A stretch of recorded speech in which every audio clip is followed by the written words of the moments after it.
देख रहे हैं ऑल इज वेल अनाया। तो आज की मुख्य रुख करते हैं। नायरा कंपनी का नाम तो सबने सुना होगा।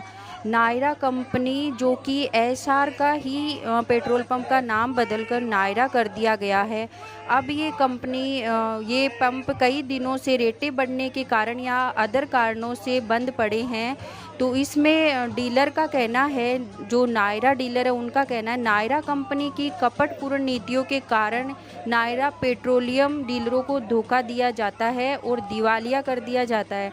हम नायरा एनर्जी लिमिटेड के पूर्व में एसआर ऑयल लिमिटेड के पेट्रोलियम डीलर हैं। मतलब ये सब जो डीलर हैं वो कह रहे हैं। पहले चरण में नायरा एनर्जी एसआर ऑयल के प्रतिनिधियों ने हमसे संपर्क किया और हमें आश्वस्त किया कि नायरा एसआर रिटेल आउटलेट केवल 40 लाख का निवेश करके स्थापित किया जा सकता है। हमें रिटेल आउटलेट के आवंटन के लिए 3 लाख जमानत राशि जमा करने के लिए कहा गया था।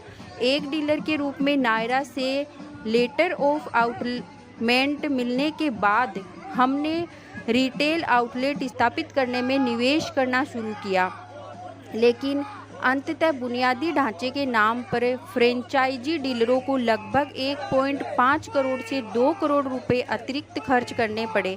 उपकरण और सेवाएं आदि। डीलरों को नायरा द्वारा अनुमोदित चयनित विक्रेताओं से उपकरण और सेवाएं खरीदने के लिए मजबूर किया गया था, जहां उपकरण और सेवाओं की लागत खुले बाजार की तुलना में 200% अधिक थी। कंपनी ने अधिकाधिक तौर पर वितरण इकाइयों की लागत से लगभग 2 गुना शुल्क लिया।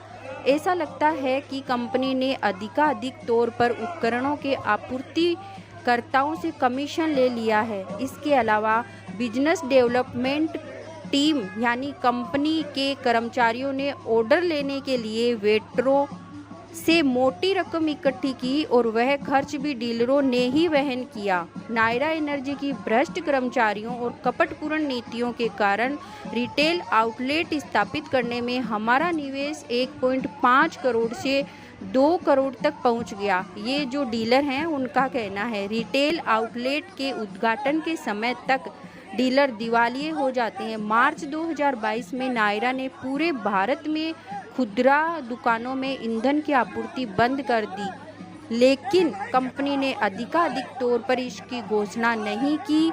मार्च 2022 के बाद भी नायरा अब तक कई मौक़ों पर ईंधन की आपूर्ति करने में विफल रही है। उसी समय नायरा विभिन्न देशों में पेट्रोलियम उत्पादनों का निर्यात कर रही थी। तो ये सब है नायरा का असली चेहरा जो आप देख पा रहे हो। डीलर्स कई दिनों से धरना प्रदर्शन कर रहे हैं, लेकिन नायरा कंपनी जो अभी तक भी कोई इन डीलरों पे कोई कुछ भी नहीं कर रही है, इनकी ना ही कोई सुनवाई हो रही है। तो अब देखते हैं आगे नायरा कंपनी क्या रुख लाती है, या डीलरों के साथ ऐसे ही धोखा होता रहेगा, या ये कुछ करेगी या इनको दिवालिया करके छोड़ेगी। तो गाइस, मेरा ये चैनल लाइक करें, सब्सक्राइब करें और इसको शेयर करके आगे बढ़ाएं ताकि आपको न्याय मिल सके।